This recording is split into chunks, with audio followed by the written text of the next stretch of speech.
Ok. Alors, j'ai cherché des mshechim que je n'ai pas trouvé sur Internet. C'est très compliqué. Donc, j'ai décidé de faire des mamarim de contre-sim Aleph. Je ne sais pas si vous avez déjà fait.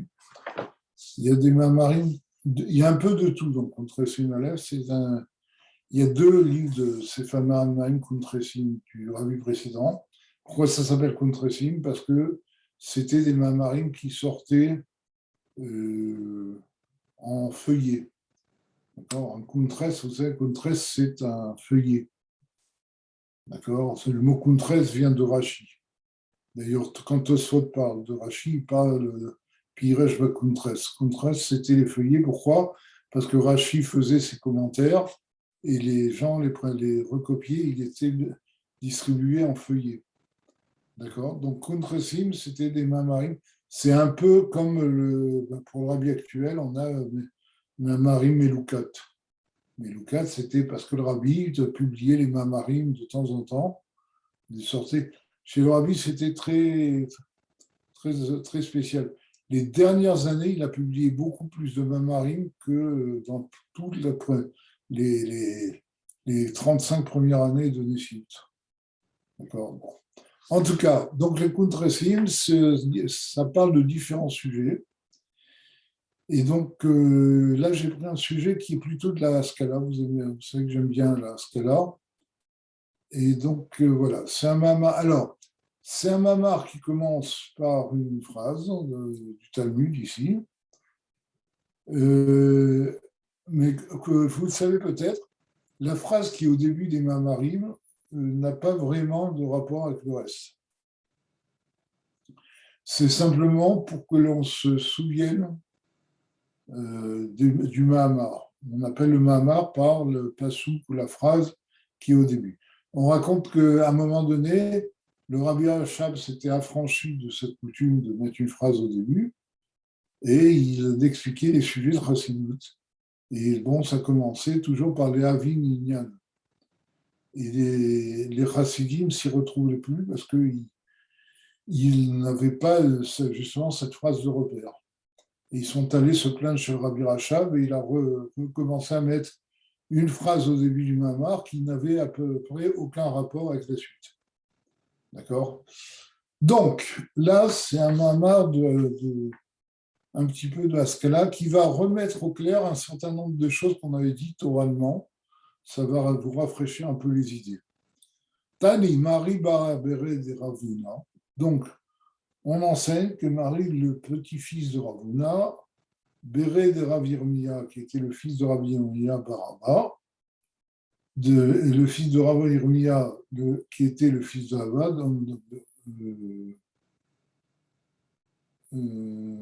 non, Ravuna, qui était lui-même le fils de Rav Yirmia, qui était lui-même le fils de Abba. Bon, qu'est-ce qu'on enseigne? Donc, ils ont dit, enfin, Marie Barbré de Ravuna a dit, Alipater Adam Mechavero, et là, Mitor Devar Alacha. Il ne faut jamais qu'un homme se sépare de son ami, si ce n'est qu'à partir d'une parole de Halacha, une parole de loi, chez Mitorkar Zocheu, parce que grâce à cette loi qu'il va lui dire, eh bien, il va se souvenir de lui. Qu'est-ce que ça veut dire? Ça veut dire que quand on a entendu une halacha de quelqu'un, cette halacha nous reste, et quand on se rappelle de cette halacha, on se dit, ah oui, je l'ai apprise de un tel. D'accord? Donc, c'est pour ça que quand on se sépare de quelqu'un, on se sépare sur une parole de halacha. Qui a des Rav Kahana, et on nous cite l'histoire de Rav Kahana. Donc, c'est comme l'histoire de Rav Kahana. Elle voyait le Rav Shimi Barashi. Une fois, il a accompagné Rav Shimi Barashi à Marley. Il lui a dit Et Kartan Milta de Rabbi Yossi Bachanina. Est-ce que vous vous souvenez de ce qu'a dit Rabbi Yossi Bachanina? D'Amar Rabbi Yossi Bar Hanina, parce que Rabbi Yossi Bar Hanina a dit, Maïdirti, qu'est-il écrit, Ba'aretz lo avarba ish, velo yashav adam sham. Dans la terre où aucun homme n'est passé et aucun homme ne s'est installé. Alors, là-bas, on pose la question sur ce verset.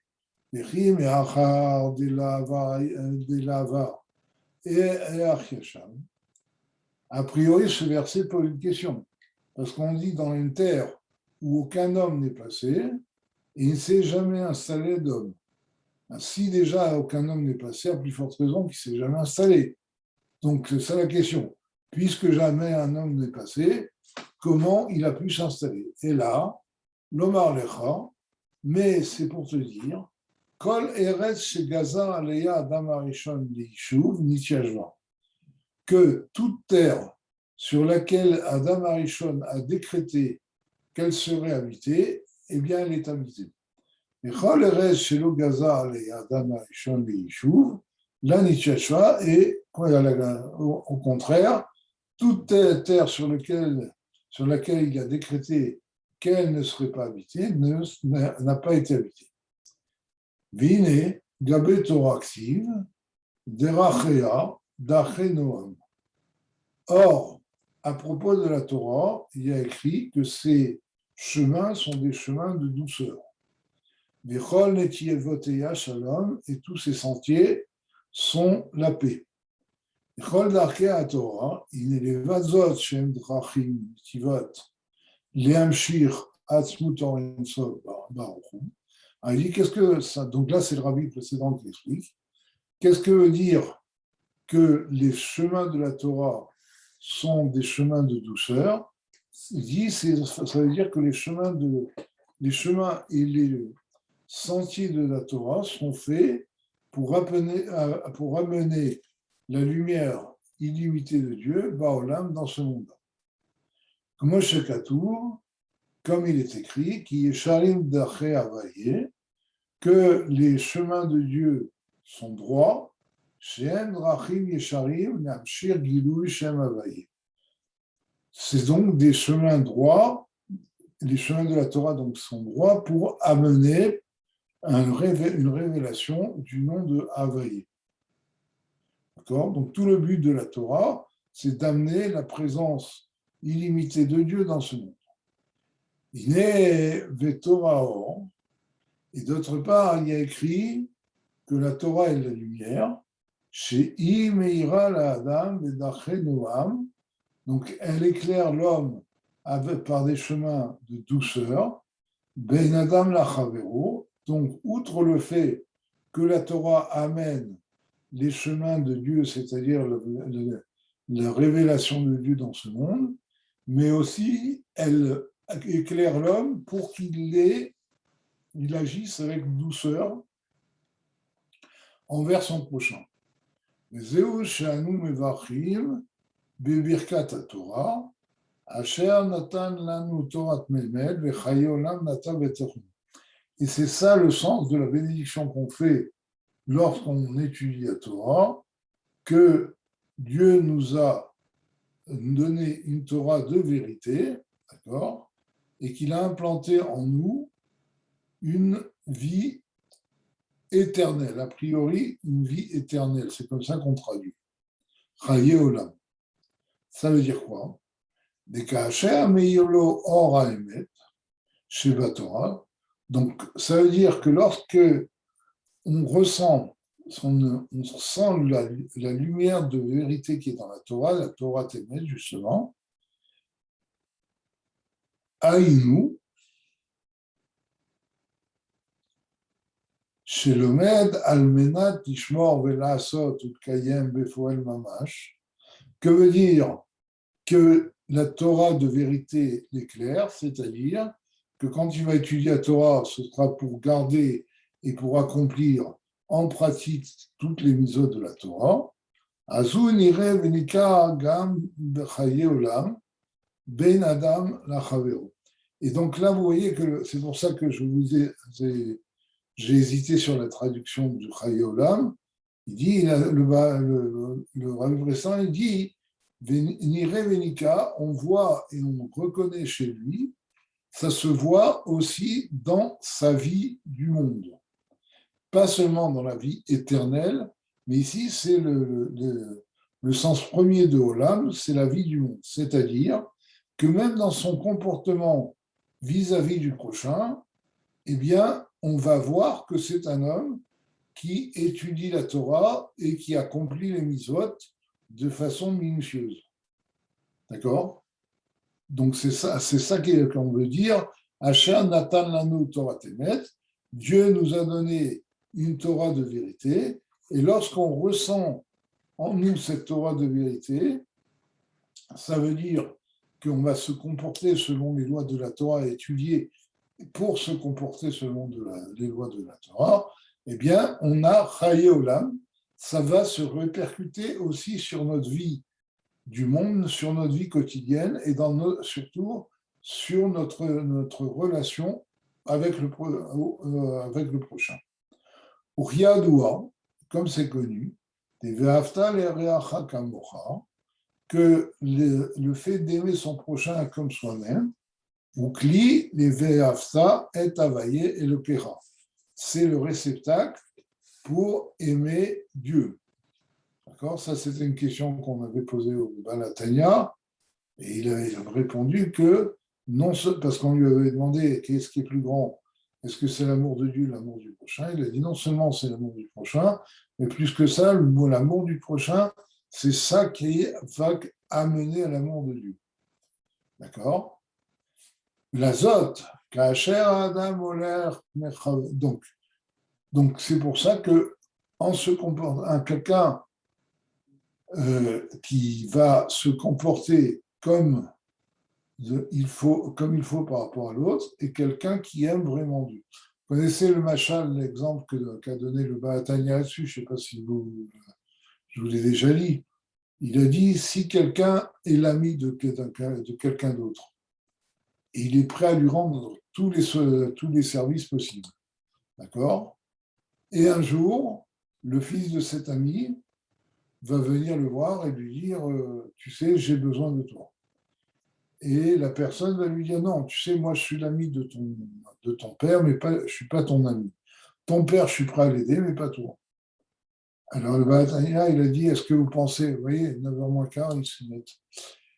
Donc le Baatania dit, est-ce que vous pensez qu'il va continuer à rester l'ami de son père? Si quelqu'un refuse d'être le fils, ben son père ne va plus être son ami. Il va se fâcher. D'accord? C'est la même chose. Il y a beaucoup de gens qui sont les amis du père. Ils aiment Dieu. D'accord? Ils sont prêts à tout faire pour servir Dieu. Ils font plein de mitzvot, ben adam, la makam. Alors, je ne sais pas si je sais que c'est perturbant. Alors, bon, je sais que c'est perturbant, mais on a repris l'ancien horaire qui était 8h30, 9h30. Enfin, 9h30, 7h30, 8h30 pour les Européens.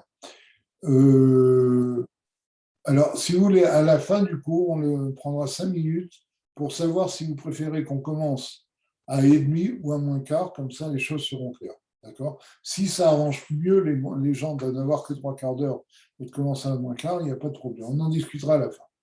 Ok, donc je répète pour ceux qui viennent de venir que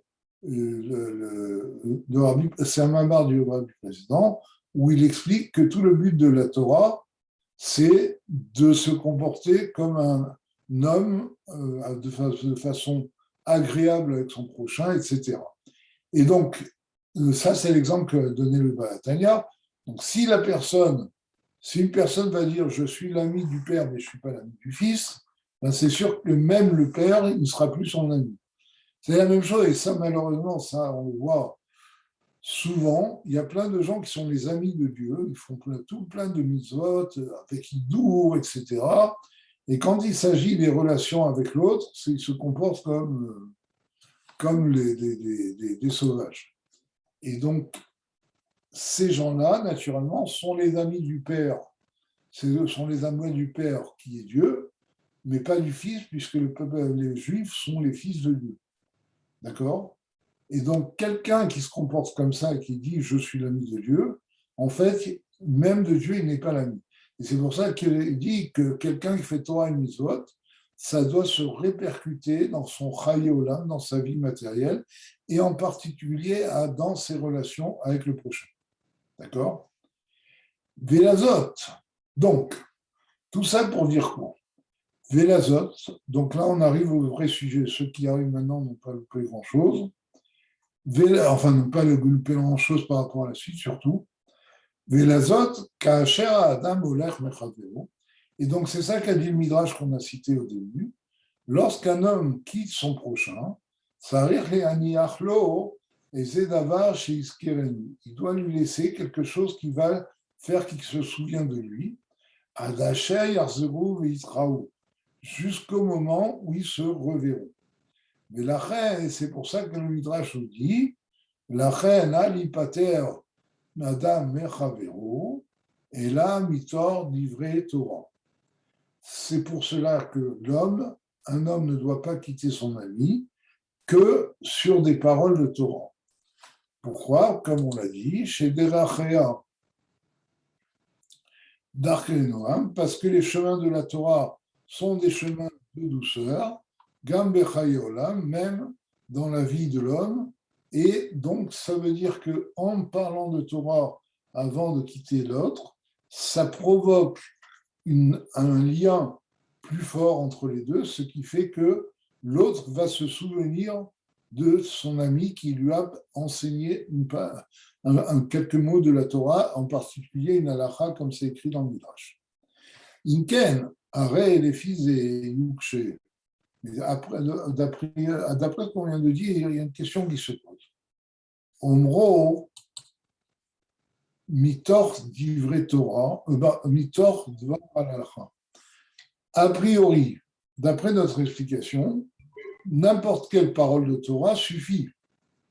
Donc pourquoi le Midrash nous dit qu'un homme ne doit quitter son ami que sur une parole de halakha? Pourquoi justement une loi sur une loi juive, lui donner une loi, et pas lui parler de Torah, lui faire un Midrash, quelque chose qui est autre chose qu'une halakha? Des mashma, des dafkar à zokhel. Parce que d'après ce Midrash, c'est seulement si on a parlé de halakha avant de quitter notre prochain, notre ami, qu'il va se souvenir de nous. Et pourquoi pas une autre parole de Torah. Mais ça, la vie inma ou inyan devar halakha de azokhel. Donc il faut comprendre que signifie cette parole de halakha qui fait qu'on va se souvenir de nous. Il y a une autre question qui se pose.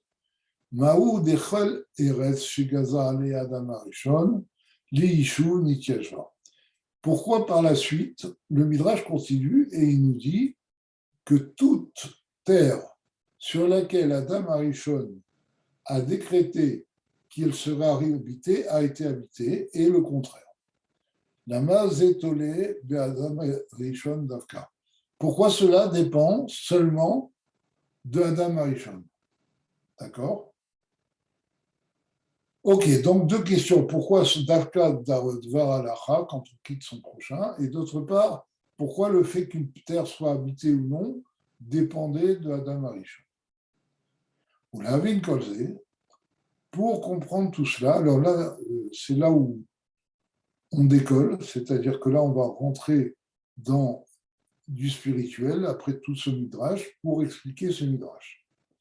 Vous l'avez une causée, et pour comprendre tout cela, Yesh Nagim Techila, de Ine Yadoua, d'Atsimsum Arishon, Aya, Beor, Ensov, Baruchu, Chalouk, Matsimsumim, de Seder Shtalshut. Voilà, vous voyez que là, on a décollé à la verticale. Il faut comprendre, pour expliquer cela, le fait que, enfin, il faut introduire le fait que, comme c'est connu, le premier Tzimtzum, la contraction première de la lumière de Dieu, qui s'est opérée dans la lumière infinie de Dieu, la lumière illimitée de Dieu, Chalouk Tzimtzumim des Seder Ishtalshut est différent des Tzimtzumim, des contractions qui se sont faites dans l'enchaînement des mondes, c'est-à-dire à partir de Atzilus jusqu'à ce monde-là. Car même dans le Seder Ishtalshut, il y a eu des Tzimtzumim. Alors, quel est le principe du Tzimtzum? Le principe du Tzimtzum, c'est une occultation de la lumière du niveau précédent. D'accord? Alors, on va voir que cette occultation est plus ou moins forte. Donc, en cela, le Tzimtzum Rishon était beaucoup plus radical que les Tzimtzumim du Seder Ishtalshut. Comme on va expliquer. Pour l'instant, je pourrais vous développer ça, mais on ne va pas le développer, puisque ça va être expliqué dans la suite. On développera certains points par la suite. D'accord? Pourquoi? Des Tzimtzumim des Seder Ishtalshut, parce que les Tzimtzumim, donc les occultations, contractions, qui sont dans le Seder Ishtalshut, à partir de Atzilus jusqu'à maintenant, ou Rak Miut Or Bilvad. Ce n'est qu'un amoindrissement de la lumière. Vaïnou, chez Ishtalshut, Ishtalshut Madriga et Madraga, Mitmana et Or Alidé Atzimtzum. C'est-à-dire que dans les mondes spirituels, à partir de Atzilut, après Bria Yetzira Asya, d'accord, quand on descend d'un niveau à l'autre, eh bien, la descente est provoquée par un amoindrissement de la lumière qui se fait, qui s'appelle un Tzimtzum. Machenken, par contre, le Tzimtzum Arishon, dans le premier Tzimtzum, chez où Siluk Or Rishon Legamrel, c'était un enlèvement, d'accord, un retrait. Alors, un retrait, on va voir ce que ça veut dire, de la lumière première, un enlèvement total, comme ça, c'est les mots du Harizal. Sleket Oro Agadol Minatsad, il a enlevé toute sa grande lumière sur le côté, il a mis sur les côtés sa grande lumière, d'accord? Donc, c'est un enlèvement de la lumière, on va voir dans quel sens un enlèvement, d'accord? Et ce n'est pas simplement un amoindrissement de la lumière, d'accord? Alors, le Tzimtzum Rishon porte sur le Or Ein Sof. C'est quoi le Or Ein Sof? C'est la révélation première de l'essence de Dieu. C'est-à-dire, c'est une révélation, comme on sait, ça c'est une règle dans Chassidut, que le rayon rend compte de la source, il ressemble à la source. Et bien, comme c'est un rayon qui provient de l'essence de Dieu, bien, elle est comme l'essence de Dieu, il est illimité, sans limite, etc., etc. L'illimité, indéfini, etc. D'accord?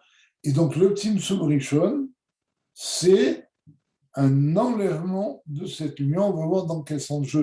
Je prends un terme limite en français un peu imprécis, parce qu'on va voir ce que signifie cet enlèvement de la lumière. Parce que ce n'est pas tout à fait évident. Alors, ce qu'on va expliquer, c'est le point de vue de Chassidut, enfin du Baal HaTanya sur le Tzimtzum. C'est le point de vue de Chassidut Rabbah. Comme vous le savez peut-être, je vous ai déjà dit, il y a 4 points de vue sur le Tzimtzum, 4 chitotes. Ceux qui ont grotte Kodesh du Rabbi, c'est dans les premières Igerot, ça doit être la 2e, 3e ou 4e Igeret du Rabbi, où il cite les 4 chitotes, les 4 points de vue sur le Tzimtzum. D'accord? Et donc, ce qu'on va expliquer sur le Tzimtzum Rishon, sur le premier Tzimtzum, ce qu'on va expliquer dans ce Mahamar, c'est le point de vue du Baal HaTanya sur le premier Tzimtzum. D'accord. Vetam Adavar, oui. Alors, je l'ai déjà dit, mais il est bon de remettre les choses en place. Quand vous voyez le Siloukaor, l'enlèvement de la lumière, comme je vous l'ai dit, c'est à peu près, c'est reprendre les mots du Harizal. Qu'est-ce que dit le Harizal? Le Harizal dit, au début, il y avait Dieu et sa lumière. Et après, Silek est à Oro Agadol à Hatzad. Dieu a enlevé sa grande lumière et l'a mise sur le côté. Quand le Harizal nous dit qu'au début, il y avait Dieu et sa lumière, c'est au début du processus de création. Et c'est d'ailleurs pour cela qu'on peut parler de début, parce que comme il y a un processus de création, de descente de niveau en niveau, on peut parler de début et de fin. Mais avant que soit enclenché le processus de création par la révélation de la lumière illimitée de Dieu, il n'y avait pas de début et il y avait Dieu tout seul. Ça, pourquoi je précise ça? Parce que dans l'esprit de beaucoup de gens, Dieu rayonne. Et même nos voisins disent Dieu est lumière. Dieu ne rayonne pas, Dieu n'est pas lumière, Dieu est indéfini. Et à partir du moment où Dieu a commencé à rayonner, c'est qu'il a commencé le processus de création. Et donc, le début du processus de création commence par cette révélation du Or Ein Sof, et juste après cette révélation, il y a un Tzimtzum. Alors, vous allez me dire, pourquoi révéler une lumière sans limite pour après l'enlever? On va voir le but par la suite. D'accord? Mais Ta'am Adavar, donc maintenant, quelle est la raison de ce Tzimtzum radical? Les filles, chez Eino Domeaor, chez Acha Tzimtzum, c'est que la lumière qui est après le Tzimtzum ne ressemble pas, les Shelifte à Tzimtzum, à la lumière qui était avant le Tzimtzum. Tichlalu Taor, chez Acha Tzimtzum, parce que la lumière en général qui se trouve après le Tzimtzum, ou Biprinat Shaykhut El Haolamot. La lumière qui va venir après le Tzimtzum, va préciser ce que c'est que cette lumière qui vient après le Tzimtzum, et déjà une lumière qui est en relation avec les mondes, puisque le Tzimtzum est la deuxième étape de la création. D'accord? Verak she'eino berech haolamot. Alors, ça, c'est une notion pas évidente. Il dit, la lumière va venir, qui se révèle après le Tzimtzum, est en relation avec les mondes, c'est-à-dire, elle a le projet du monde, mais elle n'est pas encore au niveau du monde. C'est-à-dire qu'elle n'est pas capable de créer. Elle a un potentiel de création, mais elle ne peut pas encore créer. Les shayach laolamot, mais elle n'est pas be'erech laolamot. Elle n'a pas de commune mesure avec lui. D'accord?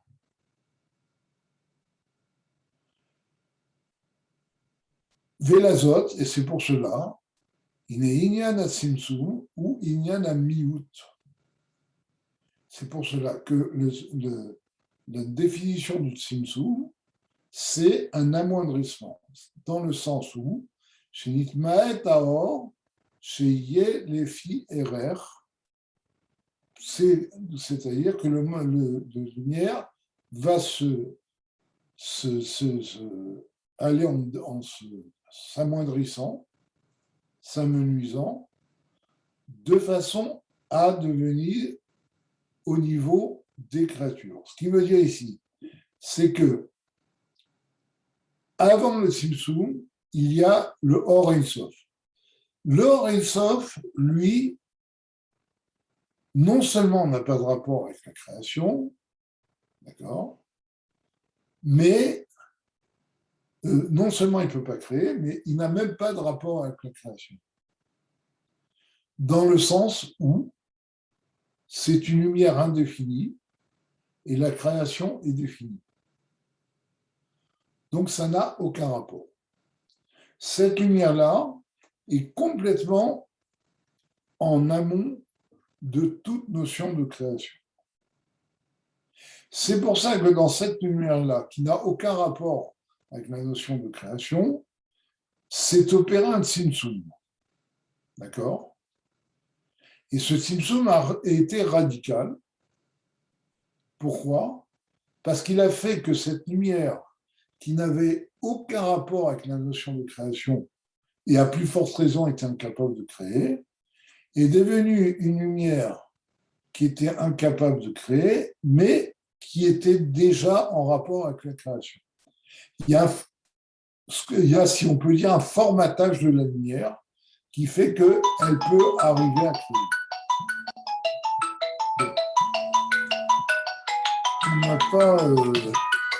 On n'a pas encore expliqué, on va expliquer par la suite, un instant. Oui, c'est urgent, là je suis en plein cours. Allô? Non, c'est pas urgent. C'est pas urgent. Mais j'ai terminé. Si c'est pas long, tu peux me dire, parce que je vais terminer à 21h30. Donc si c'est pas long, tu peux me dire tout de suite. Alors, on a en 2 secondes, mais c'est pas vraiment pas urgent. Oui. Est-ce qu'on peut faire travailler, entre guillemets, un goy pour des travaux? Parce qu'on est en train de regarder. Je voulais te poser la question par rapport à Shabbat. L'ouvrier se propose de venir travailler le samedi de lui-même. Si tu veux, pour l'appartement qu'on est en train d'acquérir. Je suis pas expert ni possède halakha pour ça, je peux le demander.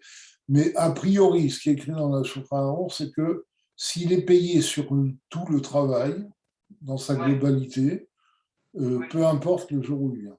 Il fait ce qu'il veut. Lui, il veut venir Shabbat pour gagner du temps. Il fait ce qu'il veut. Enfin, si tu ne le demandes pas. Maintenant, je vais quand même vérifier. Je vais quand même vérifier parce que je ne suis pas posé à l'heure. OK? Merci beaucoup. Allez, merci salut. Beaucoup. À demain.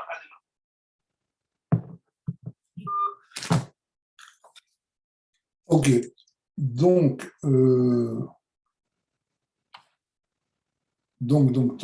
oui, où on en était. Et donc, on passe par le Tzimtzum d'une lumière qui n'a aucun rapport avec la création, pour une raison très simple, c'est que c'est une lumière qui est indéfinie, donc aucun formatage, à une lumière qui est en rapport avec la création, mais qui n'est pas encore capable de créer. D'accord? Elle est formatée, mais elle n'est pas encore opérationnelle. Et c'est ça qu'il dit.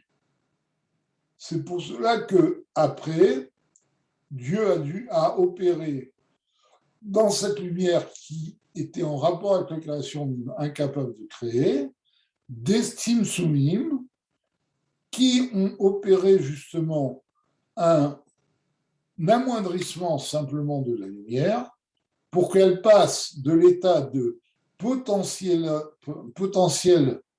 de créer à un état de création effective. D'accord? C'est ça qu'il dit. Une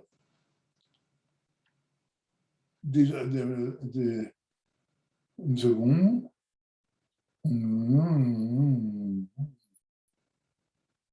Oui, chez la Tzimtzum, parce que il y a un Tzimtzum, donc c'est pour cela que le Tzimtzum, alors c'est pas très clair, là il parle des Tzimtzumim qui viennent après le Tzimtzum Rishon dans la lumière une fois qu'elle a été formatée. C'est pour cela que le Tzimtzum qui vient après le Tzimtzum Rishon, dans la lumière qui vient après, Rouinyan Amiout, ce n'est qu'un amoindrissement. Chez Nitbaet, on amoindrit la lumière. Chez Yelefi et Rech, pour qu'il soit capable de créer. Aval, Baor, El Sof, chez l'Isna Tzimtzum, mais dans la lumière illimitée de Dieu qui est avant le Tzimtzum, qui elle n'est pas formatée, elle est illimitée et indéfinie, d'accord? Parce que, comme on l'a dit là, il explique, non seulement cette lumière n'a pas n'est pas capable de créer, Kiim Sheu Bichlaluto Eino Begeder Shaychut El Aolamot. Mais plus que ça, elle n'a strictement aucun rapport avec les mondes. La reine, c'est pour ça, il a été obligatoire, Liot Simsum, on a dû amener un Simsum, une contraction, d'accord, Beofen Kazé, de cette façon-là, c'est-à-dire, Shou Beprinat Siluk les Gamré, pour de façon que toute cette lumière-là soit complètement enlevée. Parce qu'il était impossible de créer avec cette lumière. Alors vous allez me dire, pourquoi tout ça? On n'avait qu'à ne pas éclairer par cette lumière, on va voir par la suite.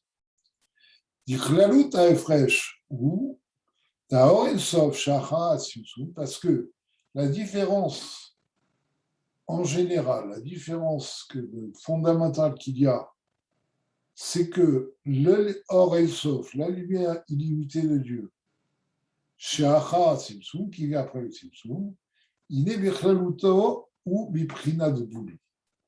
Dans sa définition générale, est quelque chose qui est limité.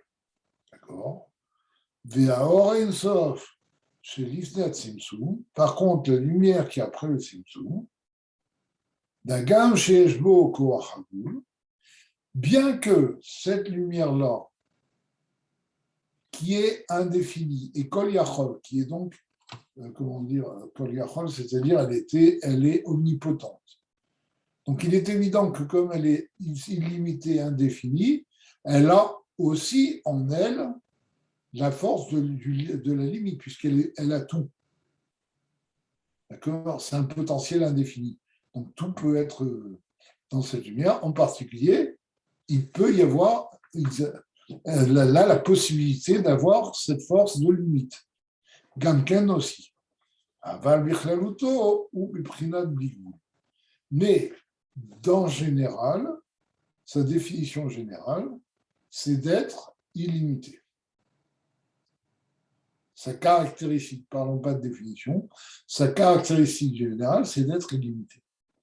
Velachen, iné atzim sumarishon, ou biprinat siluk ligamra.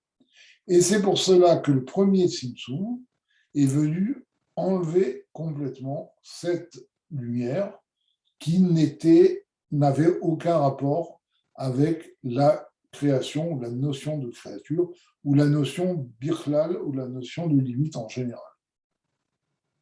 Bon, c'est un schéma très grossier encore. Là, on va rentrer, on va affiner ces affirmations. Ou l'explication du sujet, où Aya Or Elion Pashut Memale Kol Mesiut. C'est connu, ça c'est aussi dans les Kitve Arizal, c'est au début du Ezraïm. Il y a écrit là-bas qu'au début de tout, il y avait une lumière supérieure, haute, Pashut, indifférenciée, Memale Kol Mesiut, qui remplissait toute l'existence. Velo Ayabo Roche Vesof, Maala ou Mata. Il n'y avait en elle ni début ni fin, ni haut ni bas, puisque c'est une lumière indifférenciée. D'accord? Velo Ayamakom la Midata Olamot. Et donc, dans une telle lumière indifférenciée, où il n'y avait aucune notion, qui ne supportait aucune notion de formatage, d'accord, ou de définition, bien, il n'y avait pas de place pour les mondes, parce que les mondes sont des entités définies, voire limitées. On va revenir là-dessus. Vaïou, Shehu Agiloui Or, chez l'Ifnat Simsum, Shehu Bligvou, Prinat Bligvou. D'accord? C'est-à-dire que c'est la révélation du or, qui était, de la lumière qui était avant le Tzimtzum, qui était une lumière illimitée. Mais là, le Hayama Kampanu, il a mis data olamot. Et donc, comme elle remplissait tout l'espace, elle était sans limite, il est évident qu'il était impossible de créer des mondes limités dans cette lumière, parce qu'elle était trop forte, elle allait annuler la limite, puisqu'elle était illimitée. D'accord ? Si vous voulez, c'est comme un fleuve qui coule. Si on lui met une petite barrière devant, ben il va emporter cette barrière. D'accord ? Et là, il parle, dans la parenthèse, il y a un mot important, il dit, mais là, le hayam makom panoui, la midat haolam. Il n'y avait pas d'endroit vide. On peut traduire ça par un lieu de création. Et ça, on va arriver. C'est-à-dire que, comme tout était indéfini, indifférencié, sans limite, ben le défini n'avait pas sa place. Et donc, pour que le défini ait sa place, il fallait créer un lieu de création, comme on va le voir. Donc, c'est passé par le Tzimtzum Rishon, qui est un enlèvement de cette lumière.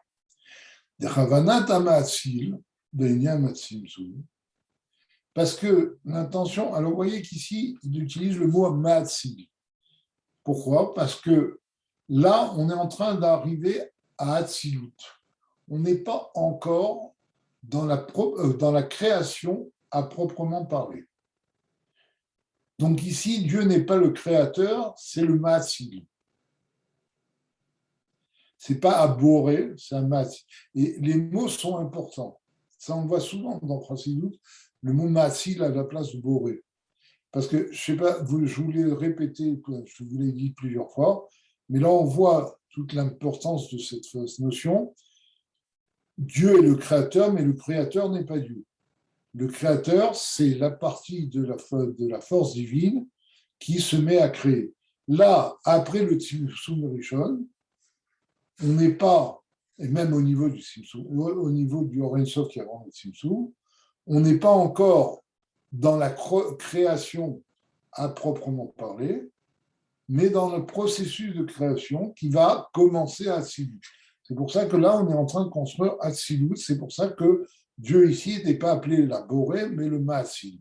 Donc l'intention du Ma'atzil, Beinyan HaTzimtzum, par rapport au Tzimtzum, pourquoi Dieu a-t-il fait cette contraction de la lumière ?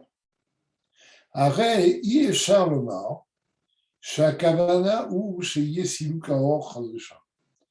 On ne peut pas dire que le but, c'était d'enlever vraiment la lumière, Chazeshalom.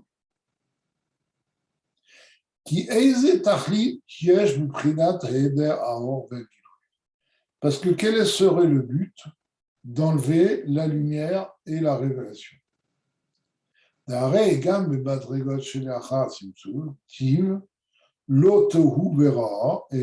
la chevet Yetzara. Parce que même dans les niveaux qui sont après le Tzimtzum, il y a écrit qui n'ont pas été créés pour le néant. Le tohu, c'est le néant, mais pour être stabilisé, façonné pour être stable. La chevet, c'est stable. Vaïnu, des tohu, shaya siluk avant, arei enze kefi amitot akavana. Donc, ce verset veut nous dire que le tohu qui représente l'enlèvement complet de cette lumière, d'accord, ne correspond pas à l'intention de Dieu. Uchma amar de la agnale. Comme nous dit le Midrash, vous savez, c'est un Midrash qui a été très mal compris et très mal utilisé. Il y a un Midrash qui dit que faisait Dieu avant la création du monde. On dit que, eh ben, il créait des mondes et il disait celui-là ne me convient pas et celui-là ne me convient pas. Vous connaissez ce midrash? C'est un midrash qui a fait couler beaucoup d'encre parce qu'il y a des gens qui veulent dire que on parle ici des processus pseudo-scientifiques, etc., que Dieu a créé des mondes, il les a détruits, etc., etc. Bon. En fait, ici, il dit Den la agnale, c'est quoi? C'est que, en fait, la notion de tout, c'est-à-dire du néant complet, c'est-à-dire de l'enlèvement de la lumière, ne convenait pas à Dieu. Et là, la Shevet Yetzara, mais tout le but, c'est de créer quelque chose qui existe et qui est stable. La Kavana à Amiti, parce que la vraie intention, ou Biprinat Tikkun, c'est dans le Tikkun, ce qu'on appelle le monde du Tikkun, c'est l'enchaînement des mondes à partir de la Tzilut jusqu'à ce monde-là. De la Shevet Yetzara, Biprinat Gilu Or Davka. Que signifie que Dieu a créé le monde pour qu'il soit stable, qu'il réside, bien, c'est pour qu'il puisse y avoir une révélation de la lumière dans son monde-là. Bimken, Arebaou, Adavar, des Yves Charlomar, des Kavatin, Amatsi Baourou. Donc, il en résulte qu'il est évident qu'on ne peut pas dire que l'intention de Dieu, pas dans le processus du Simsum, Beignan Simsum, ou chez Yé Silukaor Chadeshon, ça veut dire ce serait que le monde, la lumière soit enlevée. Alors, pourquoi il insiste sur cette notion-là? Parce que justement, la notion de Silukaor Kipshuto, c'est-à-dire d'enlèvement de la lumière, de retrait de la lumière complète, est une des 4 façons d'interpréter le Tzimtzum. Et je vous ai dit, là, on est en train d'expliquer le point de vue du Baal HaTanya, et c'est pour ça qu'il insiste sur le fait qu'un retrait complet de la lumière divine n'a pas de sens. Donc, si ce n'est pas un retrait, qu'est-ce que c'est? On va voir tout de suite. Et là, des kavanat tzimtzum, mais l'intention du tzimtzum, ou chez Galé Aor, chez l'Ifna tzimtzum. C'est pour que cette lumière qui est avant le tzimtzum se révèle. Aïnou, Aor ablikvul, yavoir chachar bemidaou.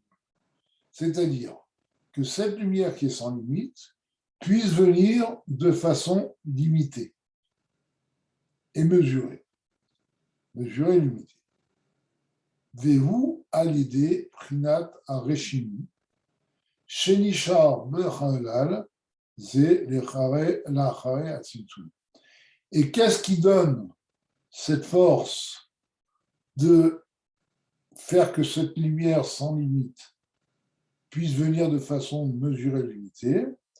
Ça, c'est ce qu'on appelle le Reshimu, la trace qui reste dans l'espace qui a été fait après le Tzimtzum. C'est-à-dire que le Tzimtzum a créé un espace de création, d'accord? Il a provoqué, il a mis en place un lieu, un espace de création, ce qu'on appelle un halal, un vide.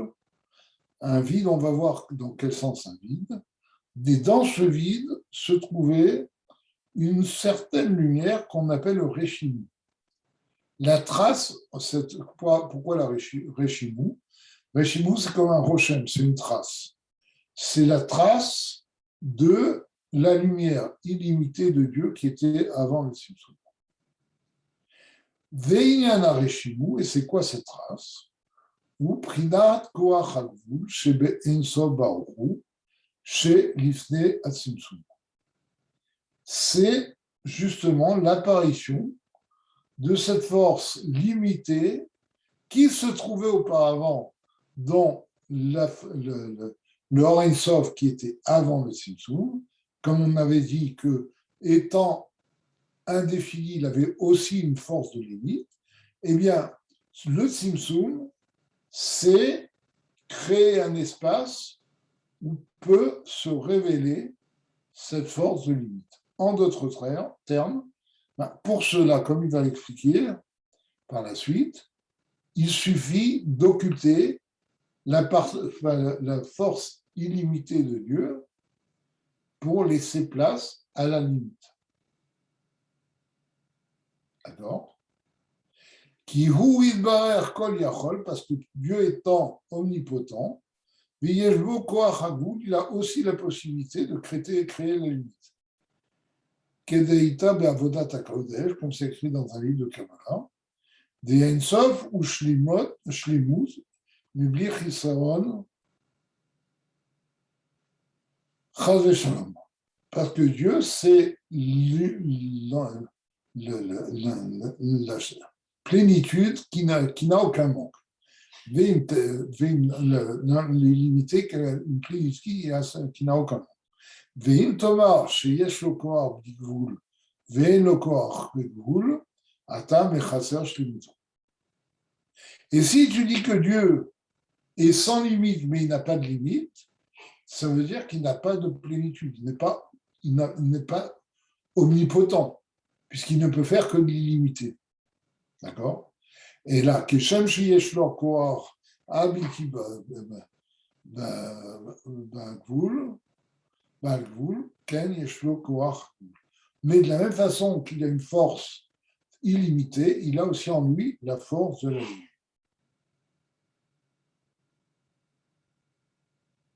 D'accord ? Bon, on va arrêter là parce que on reviendra là-dessus. Bon, ce qui est bien en ce mamar, c'est que ça met les idées en place à propos du Tzimtzum de façon très détaillée. D'accord ? Bon, alors, on va garder une minute. Alors, justement, je réponds là-dessus, je t'ai entendu. Donc, Oui. ça ne dérange personne que ce soit 7h30 ou 8h moins quart. Donc, c'est comme toi, tu décides. Donc, Non, nous, on avait commencé à 7h30. C'est une fois où j'avais un empêchement, où j'ai demandé qu'on commence.